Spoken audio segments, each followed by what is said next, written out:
আজকে আমরা 21তম বিসিএস এর ইংলিশ অংশ সমাধান করব। প্রথম যে কোশ্চেনটা আপনারা দেখতে পাচ্ছেন, each question below consist of a related pair of words, অর্থাৎ রিলেটেড পরস্পরের সাথে একটা সম্পর্ক আছে। সিলেক্ট দ্য পেয়ার, ওই যুগলটা আপনি সিলেক্ট করেন, that best express A relationship similar to that, একই রকম হইতে হবে, এরকম ওয়ার্ডগুলো সিলেক্ট করতে হবে। এটা কত থেকে কত? 1 থেকে 4 পর্যন্ত। যা হোক, প্রথমটা কী ছিল দেখেন, ইগার এবং এ পাশে আছে ইনডিফারেন্ট। আচ্ছা, ইগার মানে কি? ইগার মানে হচ্ছে আগ্রহ থাকা, প্রচণ্ড আগ্রহী। আর ইনডিফারেন্ট মানে কিন্তু উদাসীন, মনোযোগ না দেওয়া। তো এটা কিন্তু বিপরীত শব্দ আমরা দেখতে পাচ্ছি। একটা হচ্ছে আগ্রহ আর একটা হচ্ছে উদাসীন, এরকম দুইটা শব্দ আমরা পেয়েছি। তো এই দুইটা তাহলে বিপরীত, আমাদেরও তাহলে দুইটা বিপরীত শব্দ এখানে সিলেক্ট করতে হবে। আপনারা এই যে গ নাম্বারটা দেখেন, এইটা কিন্তু বিপরীত। আর বাকি ওয়ার্ডগুলোও আপনারা শব্দের অর্থগুলো নোট করে রাখবেন। আমি দ্রুত করার জন্যে শুধু অ্যান্সারগুলো দাগিয়ে দিচ্ছি। এখানে দেখেন, অ্যান্থুয়াস্টিক মানে কি? অ্যান্থুয়াস্টিক মানে হচ্ছে খুবই আগ্রহ থাকা, প্রবল ইচ্ছা থাকা, উদ্যমী থাকা। আর হাফ হার্টেড মানে হচ্ছে কোনো উদ্যম নাই, আগ্রহ নাই। সুতরাং এটাই হবে, এই দুটো হচ্ছে বিপরীত শব্দ এবং এটাই হবে রাইট অ্যান্সার।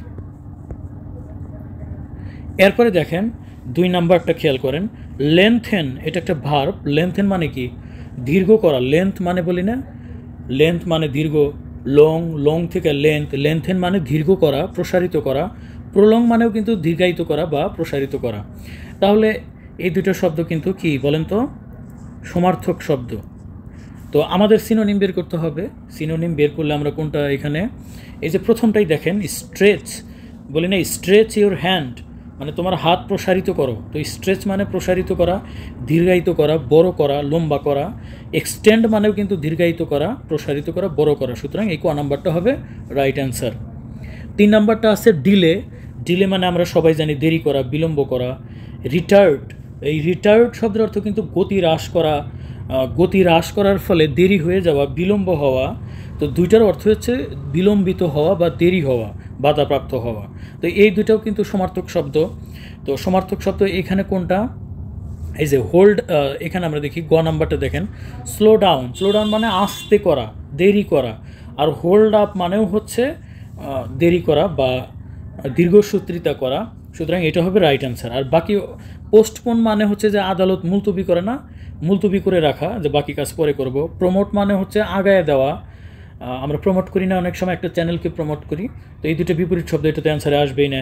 অ্যাডজার্ন মানে মুলতবি করা, স্টার্ট মানে শুরু করা, এই দুটো বিপরীত শব্দ হবে না। ডেফার মানে বাধাগ্রস্ত, বিলম্ব ইত্যাদি অর্থ দাঁড় করা যায়। আর অ্যাক্সিলারেট মানে হচ্ছে দ্রুত করা। সুতরাং স্লো ডাউন এবং হোল্ড আপ এটা হবে রাইট অ্যান্সার। সাবমিসিভ এবং ডিসঅবিডেন্ট। সাবমিসিভ মানে কি? আমরা যে অ্যাপ্লিকেশন লিখি না, আপনার একান্ত অনুগত, বাধ্য ছাত্র। তো এই অনুগত বাধ্য যে কথা শোনে তারা হচ্ছে সাবমিসিভ। আর ডিসঅবিডেন্ট মানে অবাধ্য, যে কোনো কিছু মানতে চায় না, কোনো নিয়ম মানতে চায় না, তারা হলো ডিসঅবিডেন্ট। তো দুইটা কি বিপরীতার্থক শব্দ, অর্থাৎ অ্যান্টোনিম। তো সেক্ষেত্রে আমাদের এখানে অ্যান্টোনিম বের করতে হবে। অ্যান্টোনিম এখানে আপনারা সবগুলো অর্থই জানার চেষ্টা করবেন। এই যে কমপ্লাই, কনফার্ম, দুটোই হচ্ছে রাজি হওয়া, একমত হওয়া, এই টাইপের। হিড মানে হচ্ছে মনোযোগ দিয়ে কিছু শোনা। অবে, এগুলো কোনোটাই হবে না। আমি শুধু রাইট অ্যান্সারটা বলি, রাইট অ্যান্সার হবে গ নাম্বার। অবজার্ভ মানে হচ্ছে কি করা, পালন করা, মেনে নেওয়া। এবং এই ডিফে শব্দের অর্থ কিন্তু এটা অর্থ হলো অস্বীকার করা, অবাধ্য হওয়া। তো এই যে অবজার্ভ, এটা একটা পজিটিভ ওয়ার্ড, আর ডিফে এটা কি একটা নেগেটিভ ওয়ার্ড। তো এই ডিফে মানে অবাধ্য হওয়া, অস্বীকার করা, আর অবজার্ভ মানে পালন করা, মেনে নেওয়া। তো এটাই হবে রাইট অ্যান্সার। 5 নাম্বার কোশ্চেনটা আমরা একটু খেয়াল করি। এখানে বলছে 5 to 10 আর ইনকমপ্লিট সেন্টেন্স দেওয়া থাকবে, সেগুলো ইনকমপ্লিট থাকবে। Choose the word or phrase that best complete the sentence, মানে কমপ্লিটিং সেন্টেন্স আর কি। তো এখানে আছে দেখেন, he fantasized winning the lottery. তো অবশ্যই অ্যাপ্রোপ্রিয়েট প্রিপোজিশন ব্যবহার করতে হবে। তো তার আগে দেখেন, ফ্যান্টাসাইজড মানে হচ্ছে যে একটা অলৌকিক কল্পনা করা, যে আমি নিশ্চিত 10 লক্ষ টাকা পাবো, আইফোন কিনবো, বাইক কিনবো, টাকা তো আমি পাবোই। এই যে এই ধরনের হলো ফ্যান্টাসাইজড। এবং আপনারা খেয়াল রাখবেন যে ফ্যান্টাসাইজের পর অবশ্যই কি বসে? অ্যাবাউট, ফ্যান্টাসাইজ অ্যাবাউট, কোনো বিষয় সম্পর্কে কল্পনা করে সুখী অনুভব করা। ফ্যান্টাসাইজ অ্যাবাউট, এগুলো আসলে স্পেসিফিক রুলস দিয়ে আপনি মনে রাখতে পারবেন না, বারবার লিখবেন, পড়বেন যে fantasize about winning the lottery. So এটা হবে about. The Parthenon is said dash erected in the age of Pericles. In the age of Pericles মানে কি? প্যারিকেলসের সময়ে, প্যারিকেলসের যুগে কি হয়েছিল? পার্থিনন। পার্থিনন কি ছিল বলেন তো? পার্থিনন একটা বিশাল প্রাচীন বিল্ডিং ছিল, যেটা মন্দির হিসাবে ব্যবহার হইতো।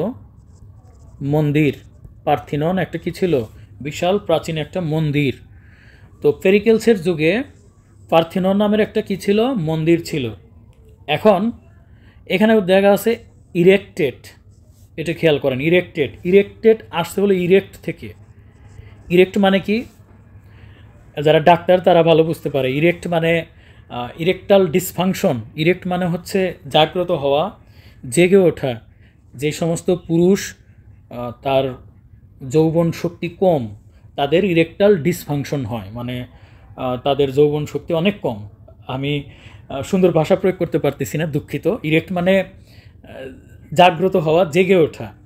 তো ইরেক্টের আর একটা মিনিং আছে। ইরেক্টেড মানে হচ্ছে আর একটা অর্থ হলো নির্মাণ করা, খাড়া করা বা নির্মাণ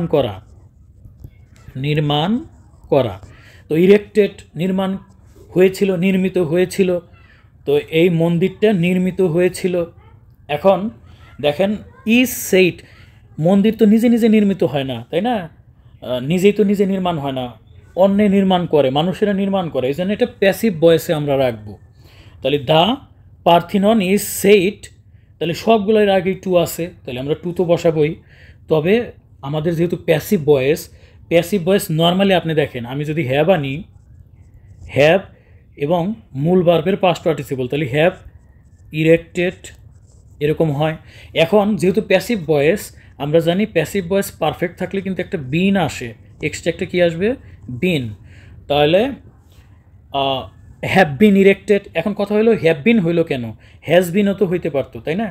এই যে তার আগে যে টু আছে, টু থাকলে ভার্বের বেসিক ফর্ম বসে, টুর পরে কখনো হ্যাজ বসে না। আর এখানে হ্যাজের কোনো, এখানে যে অপশনগুলো দেওয়া আছে সবগুলোই হ্যাভ দেওয়া, কাজেই হ্যাজের কোনো অপশন আসবেই না। তাহলে আমরা সর্বশেষ বলতে পারি এটা কি হবে? আমরা যদি একটু মুছে দেই, এটা আসলে হওয়া উচিত টু হ্যাভ বিন। এই যে ঘ নাম্বারটা, টু হবে, হ্যাভ হবে এবং বিন, এক্সট্রা একটা বিন আসবে প্যাসিভ ভয়েসের জন্য। সো এটার অর্থ হবে the Parthenon is said to have been erected in the age of প্যারিকেলস।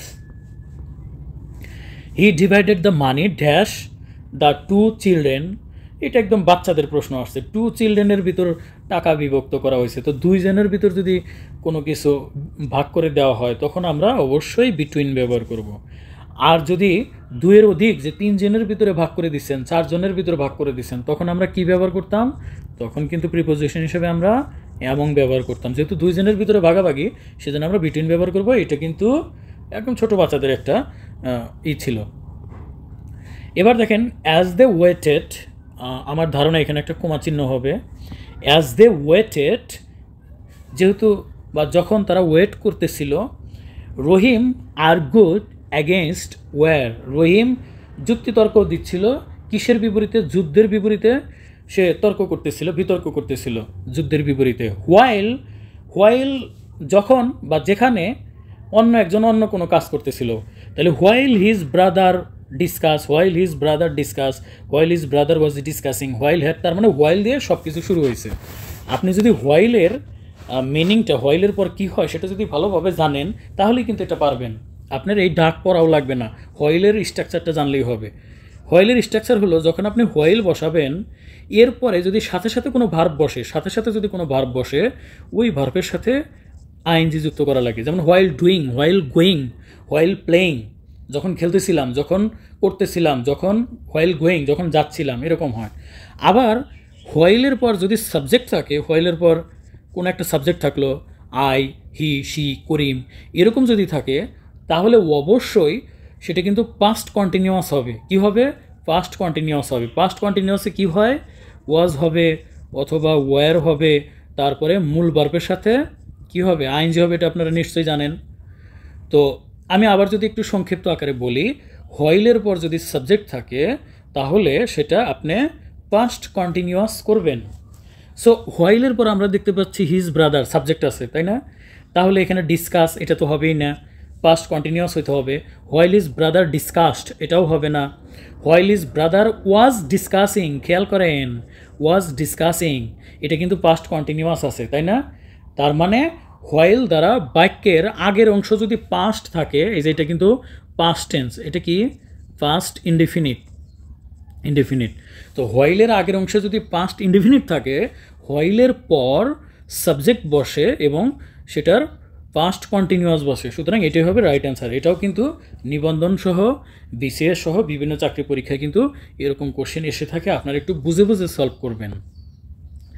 If we concrete proof, আচ্ছা কনক্রিট প্রুফ বলতে এখানে তারা কি বুঝাইছে?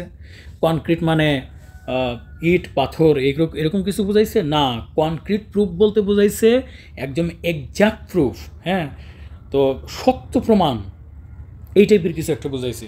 If we want concrete proof, যে আমরা যদি একদম সঠিক প্রুফ যদি চাই তাহলে আমাদের কি করতে হবে? উই আর লুকিং ফর কি? বিল্ডিং ম্যাটেরিয়াল, প্রশ্নই ওঠে না।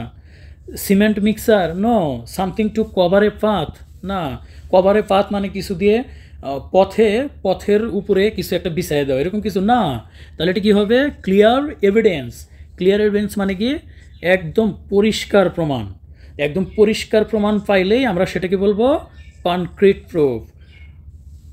ক্লিয়ার এভিডেন্স মানে হচ্ছে সেটাকে আমরা বলবো কনক্রিট প্রুফ।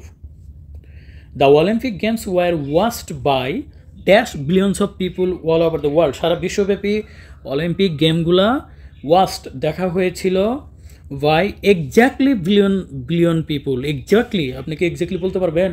একদম গুনছেন আপনি যে 20 লক্ষ, 30 লক্ষ, 100 কোটি, 1 কোটি, এরকম বলা যাবে যে এক্স্যাক্টলি এতজন দেখছে? এরকমভাবে বলা যাবে না। ইউজুয়ালি বলতে পারবেন? যে যথারীতি। তার আগে বলি, ইউজুয়ালি সাধারণত কিন্তু প্রেজেন্ট ইনডিফিনিট টেন্সে ব্যবহার হয়। কি, কোন টেন্সে? প্রেজেন্ট ইনডেফিনিট টেন্সে ব্যবহার হয় ইউজুয়ালি। যেমন হি usually goes to school in the morning, এরকমভাবে যদি বলি, তো এটাও আমরা ব্যবহার করব না। ট্রুলি, সত্যি, হ্যাঁ, সত্যি বিলিয়ন্স অফ পিপুল, মানে ট্রুলি আর এক্স্যাক্টলি প্রায় সেম, এটাও আমরা দিতে পারবো না, কারণ আপনি একদম গ্যারান্টি দিতে পারবেন না সত্যই বিলিয়ন্স অফ পিপুল, বিলিয়ন পিপুল এটা দেখে। তা আমরা এখানে ব্যবহার করবো লিটারেলি। লিটারেলি মানে আক্ষরিকভাবে বা মোটের উপর। লিটারেলি শব্দের অর্থ আক্ষরিকভাবে, অক্ষরে মানে অক্ষরে যেটা মিনিং করে। আর এটার আরেকটা অর্থ হলো যে মোটের উপর। তার মানে the Olympic games were watched by literally billions people all over the world. এটা একটু মনে রাখার চেষ্টা করবেন, একটু confusing question. 11 number, the author things that true learning will lead to. Author মানে কোনো একজন লেখক চিন্তা করে, লেখকের চিন্তাভাবনা। তো লেখকের চিন্তাভাবনা আমরা কি জানি? কোন লেখকের চিন্তাভাবনা? তো এই বিসিএসে এরকম একটা কোশ্চেন, এরকম 2টা কোশ্চেন এসেছিল যেটার একটা প্যাসেজ থাকার কথা ছিল, বাট এখানে কোনো প্যাসেজ উল্লেখ ছিল না। কাজেই অথর আসলে কী চিন্তা করেছে আমরা কিন্তু কোনোটা রাইট অ্যান্সার দিতে পারবো না। অথর এই 4টার যে কোনো একটা চিন্তা করতে পারে, কিন্তু সেটা প্যাসেজ থাকলে তো আমরা বুঝতে পারবো। একইভাবে দেখেন, which of the following best describe the author's attitude. অথর্সের মনোভাব কেমন ছিল? শেখার বিষয়ে অথর্সের মনোভাব কেমন ছিল? এখন লেখকের মনোভাব কেমন ছিল সেটা কি আমরা জানি? এটা তো জানি না। প্যাসেজ না দিলে এটার অ্যান্সার করা যাবে না। কাজেই এগুলো আসলে অসম্পূর্ণ কোশ্চেন ছিল এই বিসিএসে। 13 নম্বর কোশ্চেনটা কিন্তু দেখেন, এটা কিন্তু অনেক বড় একটা প্যাসেজ ছিল। এই প্যাসেজটা কিন্তু একটু পড়ে নিতে হবে আমাদের। এখানে দেখেন বলছে, the gypsies are tribe of Easterns people. Tribe মানে কি? একটা উপজাতি বা জাতি। অফ ইস্টেন্স পিপুল, একটা অদ্ভুত জনগণের একটা জাতি, অদ্ভুত জনবলের একটা জাতি। জিপসিরা কারা বলেন তো? নিশ্চয়ই আপনারা জানেন। জিপসি হচ্ছে এই যে নদীর পাড়ে বা বিভিন্ন জায়গায় যে আছে না, একদল লোক এখানে ঘর বানাইতেছে, আবার কিছুদিন পর অন্য জায়গায় ঘর বানাইতেছে, তো তাদেরকে বলা হলো gypsy.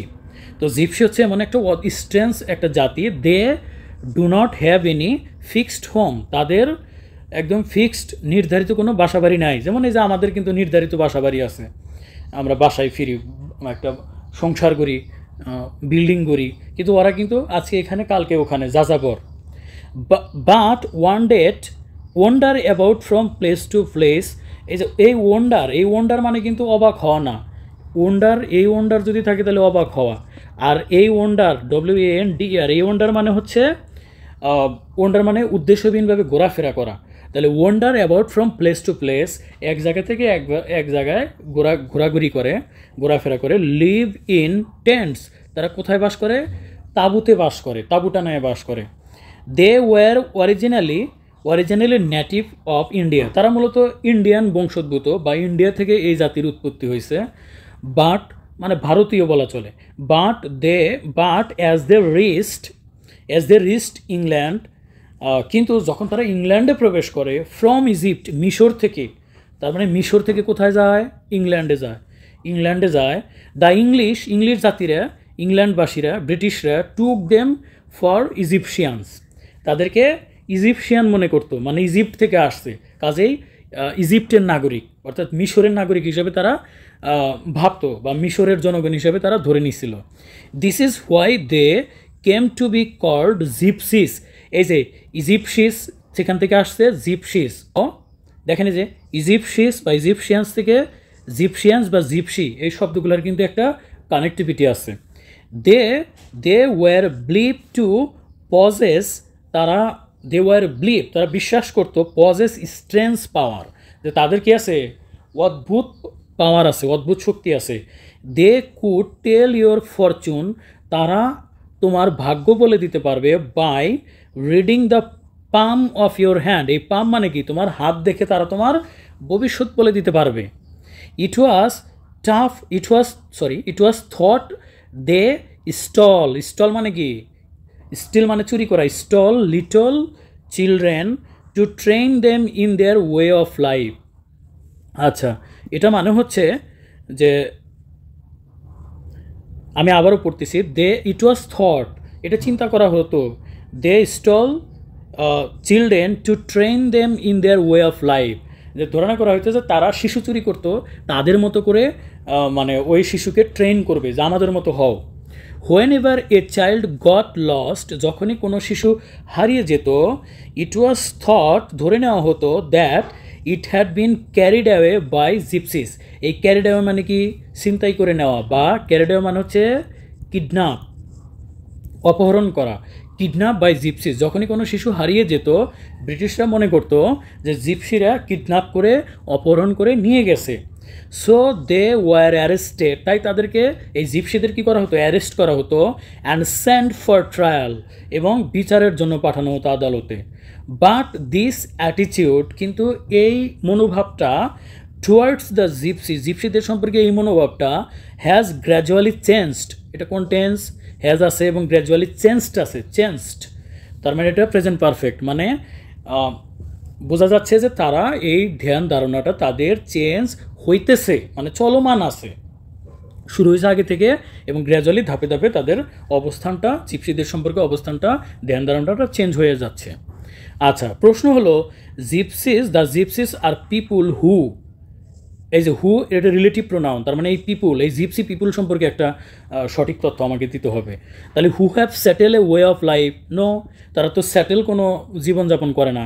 Came originally from Egypt, no, originally from India, এটা তো হবেই না। Who are always on the move, যারা সবসময় দৌড়ের উপর থাকে, এক জায়গায় থেকে অন্য জায়গায় চলে যায়, এইটা হবে রাইট অ্যান্সার। আর steal children to train them in the way of life, না, এটা আগে ধারণা করা হইতো যে তারা শিশু চুরি করে তাদের মতো করে গড়ে তোলার জন্য, কিন্তু এই ধারণা কিন্তু এখন চেঞ্জ হয়ে গেছে বা হচ্ছে। কাজে রাইট অ্যান্সার হবে ঘ নাম্বারটা। 14 নাম্বারটা একটু দেখেন। The gypsies like to live, বসবাস করতে পছন্দ করে, ইন দ্য টেন্ট, তাঁবুতে বসবাস করতে পছন্দ করে, বিকজ, কারণ কি? আপনারা বলেন তো, আইডিয়া করেন তো, কেন তাঁবুতে তারা পছন্দ করে? আমি একটু আইডিয়া করি। তাঁবুতে পছন্দ করে কারণ আজকে এই জায়গায়, আজকে টাঙ্গাইল, তারপরের দিন রাজশাহী, তারপরের দিন চিটাগাং, এই যে এক এক দিন এক এক জায়গায় যে থাকে, সেখানে কি শক্তি, মানে বিল্ডিং গইরে তুলে, বাড়ি ঘর তুলে, তারপর কি করবে? এক রাত বা এক মাসের জন্য কি বিশাল বড় বিল্ডিং তুলে থাকবে? না, তারা টেন্টে থাকে যাতে করে খুব দ্রুত টেন্টটা মানে তাঁবুটা টানানো যায় এবং দ্রুত সেটা খুলে নেওয়া যায়, এটাই আমার ধারণা। এখন দেখি এখানে কি বলছে, it is easy to hide stolen children in a tent. এটা খুবই সহজ যে চুরি করে শিশুদের সেই টেন্টে লুকিয়ে রাখা যায়, জীবনেও না, এটা তো ধারণা করা হয় তারা শিশু চুরি করে, বাট তারা তো অ্যাকচুয়ালি শিশু চুরি করে না। It is easy to read one's palm inside a tent. এই আর একটা মজার কথা বলছে, এদের টেন্টের ভিতরে যায় মানুষের হাত দেখা, কি হাত দেখা সহজেই বলা যায়, ভবিষ্যৎ বলা যায় না, এইগুলোও না, এগুলো কাল্পনিক চিন্তা ভাবনা। তারপরে it is easy to bring them from Egypt. ও এটা খুবই সহজ, যে মিশর থেকে এই তাঁবুগুলো নিয়ে আসা খুব সহজ ছিল না, এটাও না। It is easy to pitch them. এই পিচ মানে কি বলেন তো? পিচ মানে হচ্ছে তৈরি করা অথবা গড়ে তোলা। তবে এখানে পিচ বলতে বোঝাচ্ছে যে সেই তাঁবুটা টানানো। It is easy to pitch them, তারা খুব সহজেই তাঁবুটা টানাতে পারতো, এটাই হবে right answer. The English took them, ইংলিশরা মনে করতো, এই জিপসিদের মনে করতো টুক দেম ফর ইজিপশিয়ানস। কেন ইজিপশিয়ান মনে করতো বলেন তো? ইজিপশিয়ান মনে করতো কারণ তারা যেহেতু ইজিপ্ট থেকে, মিশর থেকে তাদের দেশে আসছিল, এই জন্য তাদেরকে মিশরের আর এক নাম ইজিপ্ট, সো তারা এই জন্য তাকে ইজিপশিয়ান বলতো। সো এটা আমি আর অপশনগুলো পড়লাম না, এই যে খ নাম্বারটা হবে right answer. The English considered, তাদেরকে ধরে নিয়েছিল, বিবেচনা করতো, considered them to be Egyptians, তাদেরকে ইজিপশিয়ান মানে ইজিপ্টের নাগরিক হিসাবে ধরে নিয়েছিল। অ্যাটিটিউড টুয়ার্ডস দ্য জিপসিদের সম্পর্কে চিন্তা ভাবনা বা মনোভাব, এটা কি?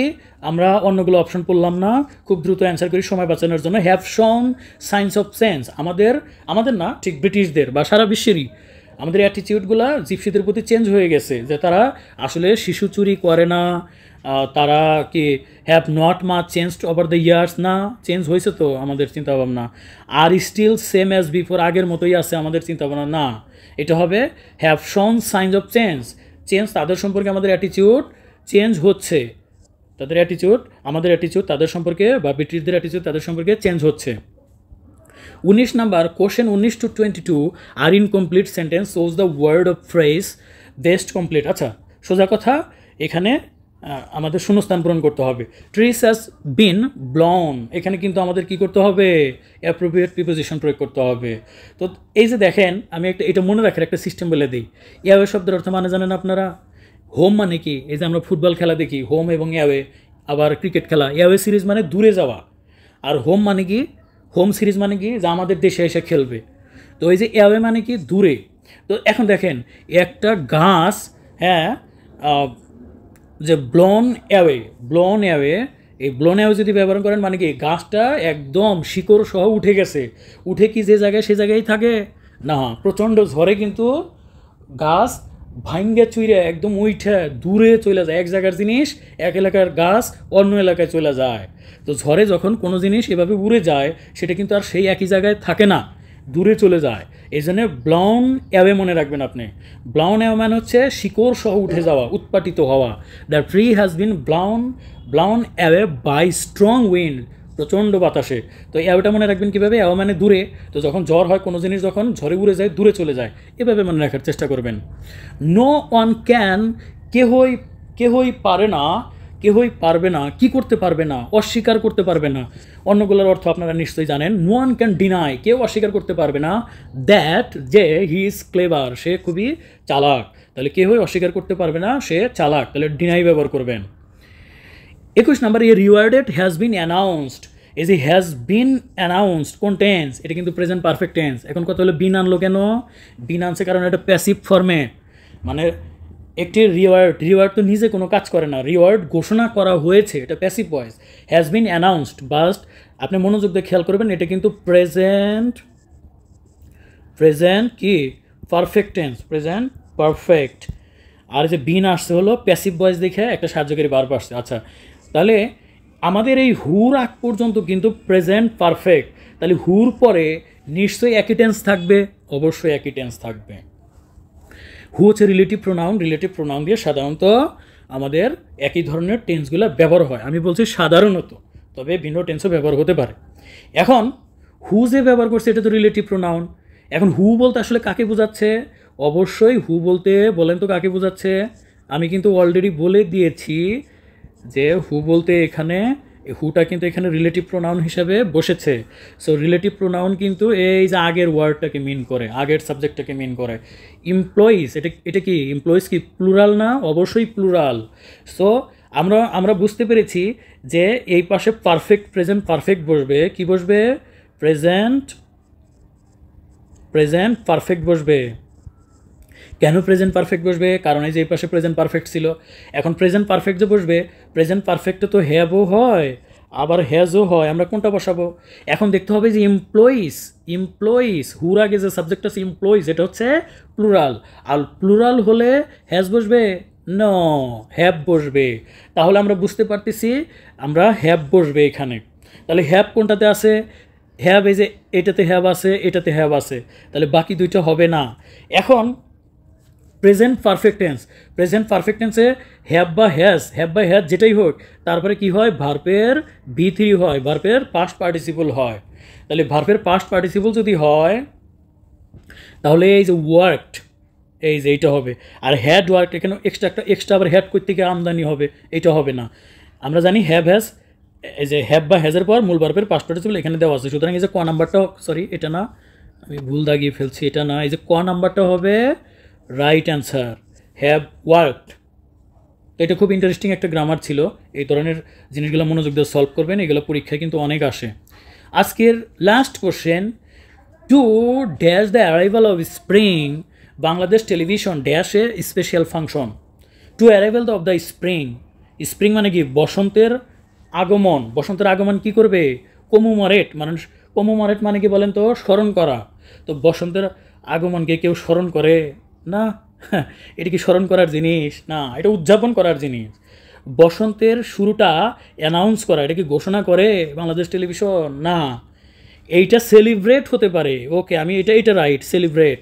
Two celebrate the arrival of spring, বসন্তের আগমন, বসন্ত বরণ উৎসব সেলিব্রেট করতে Bangladesh television organise a special function, এটা হতে পারে। এখন নিচেরটা দেখি, টু ওয়েলকাম, স্বাগতম জানাতে, হতে পারে, এটা হতে পারে। Arrival of spring, Bangladesh television sanctioned, না, স্যাংশন মানে আমার ধরো এই স্যাংশন মনে হয় অনুমোদন দেওয়া, হ্যাঁ, অনুমোদন করা। আর একটা স্যাংশন মানে হচ্ছে যে বিদেশিরা যে নিষেধাজ্ঞা জ্ঞাপন করে। আপনারা একটু চেক করে নেবেন এটার কোন অর্থে ব্যবহার হয়েছে। তো অনুমোদন বা নিষেধাজ্ঞা কোনোটাই কিন্তু বাংলাদেশ টেলিভিশন করে না। তাহলে আমরা বলতে পারি টু সেলিব্রেট দে অর্গানাইজ, কারা? Bangladesh television organised special function. তারা অর্গানাইজ মানে অর্গানাইজ করা, হ্যাঁ, বাংলাটা কি জানো ভুলে গেছি। অর্গানাইজ স্পেশাল ফাংশন, তারা অর্থাৎ বসন্তকে উদযাপন করার জন্য তারা স্পেশাল ফাংশন অ্যারেঞ্জ করে বা অর্গানাইজড করে, এটা হবে রাইট অ্যান্সার। যতই চাই যে ভিডিও ডিউরেশন ছোটো হোক, তারপরেও বড় হয়ে যায়, আপনারা দয়া করে আমাকে ক্ষমা করে দিবেন। আসলে গ্রামারগুলো ভালো করে বোঝাতে গিয়ে আমাকে একটু বেশি কথা বলতে হয়। তো সবাই ভালো থাকবেন, আমার জন্য দোয়া করবেন যাতে কন্টিনিউয়াস আপনাদের জন্য ভিডিওগুলো আমি করে যেতে পারি। আসসালামু আলাইকুম।